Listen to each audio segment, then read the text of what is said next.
كررته ولذاك عدت مكررا لحلاوته. بادر لمحيي الدين فيما رمته، يا حبذا منهاجه ودقائقه. Now, when we analyze a book of fiqh, what we're actually looking for are 7 main points. Number 1, is the book focused on the standardized opinions, or is it quoting the internal debates? And this matters, because if the book is only giving you the standardized opinions, then you can't rely on the text to know what other opinions exist in the school. That's your first thing. The second point, does the book refer to external debates, external opinions? Since we're Shafi'is, external here would be referring to the Hanafis, the Malikis, and the Hanbalis, and anyone else for that matter, such as maybe the Zahiris or the Hadawis, and other groups other than that. Next, we're going to be looking at the wording. And this is something a lot of people don't normally understand, because when people open up books, the author is talking about a topic, regardless of any other topic or anything other than what they are discussing. That's not what happens in fiqh books. It's something else altogether. The scholar writes the words while taking into consideration other opinions that they might not be speaking about at that time. For example, just so that way you can understand what I mean, Imam An Nawawi, in the section of wudu, in the chapter of tahara, the book of purification, in Minhaj al-Talibin, he speaks about the first pillar, the first rukn, the first fard of wudu. What does he say? He says, niyatu raf'i hadathin. Now, normally, the scholars of our school would word it as niyatu raf' al-hadath, putting the alif and lam there to refer to the hadath, the thing that took you out of the state of wudu that you have committed, right? It puts you in a different state. Now you need to lift that state off of you by making wudu, so you're intending removing that situation from you. However, when you word the mas'ala that way and you say, I am lifting the thing that caused me to enter the state of impurity, you're actually shooting yourself in the foot without realizing. Why? Because you're limiting your intention to that one thing. But what if there's multiple ones? What if you were asleep and you woke up? Now, according to the Shafi'iyya, you need to make wudu. While sleep within itself is not something that breaks your wudu, it is a state which when you enter, you are more than likely considered muhdith, yani you have lost your wudu. Not from the sleep itself, but from what happens during the sleep. Okay, this is one of those masail where we say, أقمنا المظنة مقام المئنة. We have made the state of uncertainty and assumption, we've made it as a certainty. Okay, because you don't have control of yourself while you're asleep. So you woke up. You didn't go to make wudu to remove the sleeping, right, as your hadath, the thing that puts you in impurity. No, you went to the restroom first. You relieved yourself. So now you come to make wudu. Niyatu raf' al-hadath. The alif and lam here, for those that have studied Arabic, understand that this alif and lam can be for lil-ahd, can be for istighraq, and can be for jins. And I've explained this before in previous videos. You can always go back and pull that up, inshallah ta'ala. So that the there, what are you referring to? The going to the restroom or sleeping? Some of the Shafi'i scholars said the first one, because whatever happened after wouldn't impact you because you're already in the state of non-wudu, right? Of hadath. Others said no, the last one, because the second hadath would render the first hadath null, so it's actually the last hadath that you did, relieving yourself. So some of the Shafi'iyya said the sleep. Some of the Shafi'iyya said relieving yourself. Some of the Shafi'iyya said all of them. You would actually have to intend each one. I slept and I relieved myself. The standard opinion is none of the above. It's that the concept of hadath is one concept that has many things that take you to it. So you're just intending the state of impurity, you're lifting that state, not the action that led you to it. That's the standard opinion. Now, Imam An Nawawi, he knows that if he says al-hadath, whoever's teaching the book is going to have to put the book down and now take you through that whole train of discussion. He doesn't want to sidetrack, but he wants you to be aware of that mas'ala. So what does he do? He removes the alif and lam. And he says, niyatu raf'i hadathin. Why? So that way the teacher can either choose removing the state, right? Or he can choose to explain everything I just explained to you. So what's happening here is that he's writing while taking other masail, other issues that he's not speaking about into consideration with his wording. Meaning, while you're studying the text, you're also studying things that he did not state in the text by extension. So there's two ways to study now the text. One is just what he's saying, or what are his statements also alluding to? Which depends on the teacher that's teaching you. So there's halla al-fal, you could a simple breakdown, versus a detailed breakdown, and you can apply both to the same exact text. The fourth element that we're looking at is the scholar just giving you bullet points, or is the scholar giving you paragraphs with examples and details within? This is going to matter, because bullet points, while very beneficial, and we find that in Matn Abi Shuja' or we find that in Liyaqut al-Nafis, very beneficial.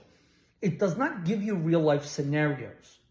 It just simply gives you bullet points. Here's your acts that are sunnah, here's your acts that are obligation, here's your etiquettes, here's your nullifiers, here's your conditions, and that's it. But when it comes to real application, you won't be able to get it from that text. Whoever's teaching it will have to explain it, or if there's detailed explanations written on the text, something like al-Iqna' fi Hal al-Fadl Abi Shuja' al-Khatib al-Shaybini. Now he's going to take you through those real world examples and what did the bullet points actually mean, and are they missing anything? Because I can give you bullet points. I can tell you, here's the 6 pillars of wudu: niyyah, washing the face, washing the hands up into the elbows and with them, wiping some of the head, washing the feet up into and with the ankles. Keep that order. Okay, but there's details here that are missing. When do you do the intention? What's included in the face? Can I wipe the arm or do I have to wash it? Well, what if I lost a piece? What if I gained weight and there's fat here that's on my arm? What do I do there? You're not going to find that in a book that's only giving you bullet points. Now, if the scholar is writing it in paragraphs and giving you details with each point, that's different. So we're going to be looking at that aspect to identify, to break down in an in-depth analysis the benefits of the book or books versus one another. Number 5, we're going to be looking at 2 things: dalil and ta'lil. Does the book mention evidence? Does the book give you reasons why? Ta'lil has to do with reasons why. It's not evidence like a lot of people assume. No. Because sometimes I don't have direct evidence for things, but I have a conclusion presented. Why do we have that conclusion? Is it based on evidence? No, not necessarily. You don't need actual direct evidence for everything. Because if I can deduce from other evidence and present a reason, then I can build on that reason. So what are the reasons? Does the text mention that? Yes or no? Number 6, the encompassing factor. Does it have all the chapters of fiqh or only some? If I go to books like Al-Muqaddimah Al-Hadramiyya or Fath Al-Mu'in, I realize that it does not actually include all of the chapters of fiqh. Why? And how would that impact the status of the book amongst the other texts within the school?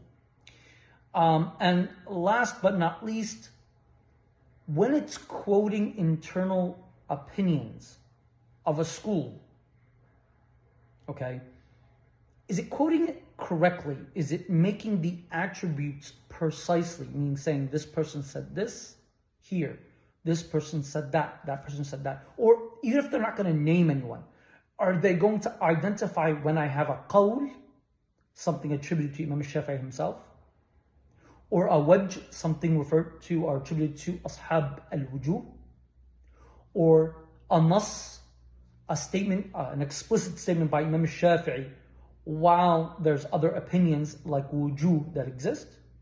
Are they identifying that for me? Are they making it clear what's what? A tariqah is knowing that there's other turuq in a certain issue is very important. What's tariqah? Tariqah is hikayat al-madhab, how the school's being presented. You might find one scholar saying, وَفِي الْمَذْهَبِ طَرِيقَتان قَوْلان وَجْهان.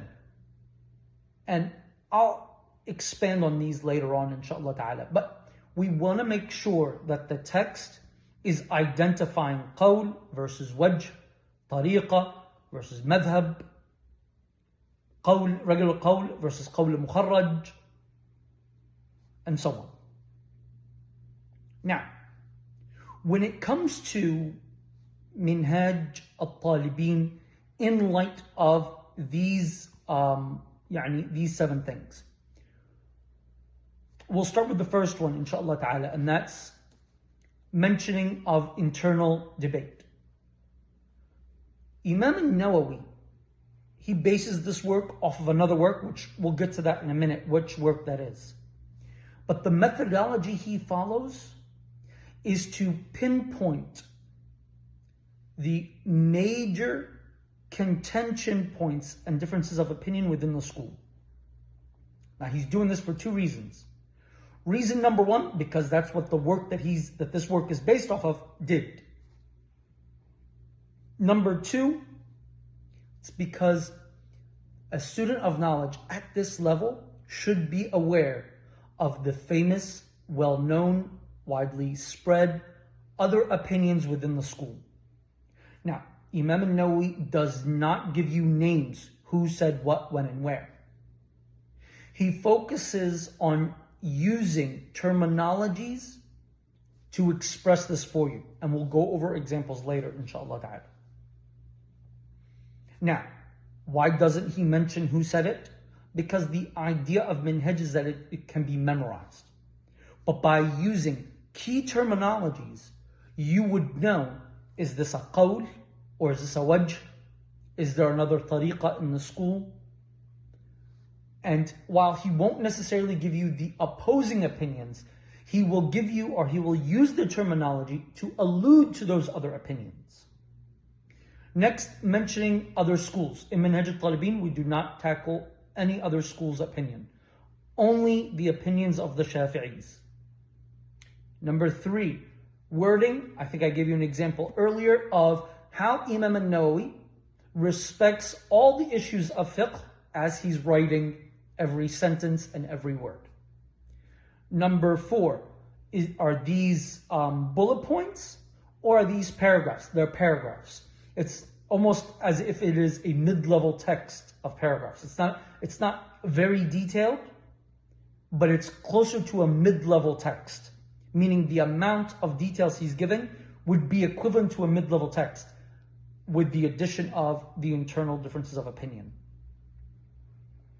Evidences and reasons, no, he does not touch on either of those. He might randomly and rarely mention, oh, well, this is stronger because there's a hadith in Muslim or a hadith in Bukhari. But he does not give evidences. He does not give ta'leel, okay? Some of the sentences do allude to ta'leel, right? But normally that's not what he does. Number 6, does it encompass all chapters and sections of fiqh? Yes and no. Yes, it tackles the bulk majority of chapters. However, Imam An Nawawi, he skips out on sections that he feels would be redundant. Now, essentially, it's not him that is doing it. It's the book that he's working off of, because Minhaj is a summarization or a re-edit of another text. And we'll get to that other text in a minute, but I just want us to focus here on Minhaj. So in that text, he didn't focus on those things. Okay? He didn't focus on dalil and ta'lil. He didn't focus on encompassing all chapters of fiqh. So that's the first reason why Imam Nawawi might bypass certain things. Now, Imam Nawawi does add and shift and move things around in the text, so why didn't he add some of these things that were not mentioned? Because if, in the grand scheme of things, you could go without it. For example, in wudu, he doesn't mention the conditions of wudu. But there's a reason for this. If you go to the chapter of prayer, in the conditions, he mentions conditions that are technically the same conditions for wudu. So if the book is meant to be memorized, there's no point of being redundant. Wudu itself is a condition for prayer. If in the conditions of prayers, I already have these details, why repeat it in wudu? They're the same thing. Very minor differences between them. Not only that, Imam al-Kurdi, he writes a paper, Muhammad bin Sulaiman al-Kurdi, he writes a paper showing that actually some of the wording, the way that he wrote the section of wudu, it actually consists of the conditions of wudu. They're there, just if you pay attention to the wording. That's a very interesting point, and it's an amazing paper written by al-Imam al-Kurdi, and we'll expand on that a little bit, inshallah ta'ala, once we go through the list of works that have been written on Minhaj al-Talibin. We're going to go over them one by one, inshallah ta'ala, together, century by century. And the ones that I do have physical copies of, I will bring them and we'll look through the explanation and see what they look like. Whether that's an explanation, whether they're just papers on individual sections or chapters, or they're hawashi, and so on. We'll also, bi'idhnillahi ta'ala, go over mention a couple of contemporary explanations, whether they're in audio or video form, inshallah ta'ala, with some recommendations from me, from my experience. That does not mean that it is the only opinion out there, just from what I have seen, inshallah ta'ala. Next, number 7, last point here on how we compare texts in fiqh, is in regards to authentically attributing the opinions and statements to the original speakers. Now, this is something every Shafi'i knows, that some scholars struggled with maintaining a certain form of presentation, meaning that when they're trying to present, they do not use a clear system of presentation. Rather, they'll use words indicating that there is a debate, there are other opinions, without actually specifying amongst whom. Is this a Shafi'i who had different opinions? Or are these the later day scholars who differed with the Shafi'i? Or are these just the later day scholars differing with one another? What is it? Where is it? And many scholars did struggle with this presentation. And Imam Nawawi is known for using a very thorough system separating people. And on that note, there's a funny thing that happens where a lot of people assume what Nawawi did with the terminology and how he used it in al-Minhaj and in al-Rawda, that's what everyone has been following. So they'll come and they'll edit a fiqh book from a scholar that predates Nawawi, sometimes even scholars after Nawawi, and will apply the mechanism that Nawawi presents to them, which is very wrong, because Nawawi is the first one to say, I'm going to use this word with these people, and this word with those people, and this word with those people. No one else did that before Nawawi. They used all of these terminologies interchangeable just to say, but there's a difference of opinion, without specifying who has a difference of opinion. Okay? So when it comes to Imam Nawawi, he aced this in al-Minhaj. So if I compare this to other books such as Al-Wajiz, Al-Tanbih, Al-Muharrar, or any other text, there's nothing as strong as Nawawi's presentation. What alMinhaj is based off of, inshallah ta'ala. العلم يحلو كلما كررته ولذاك عدت مكررا لحلال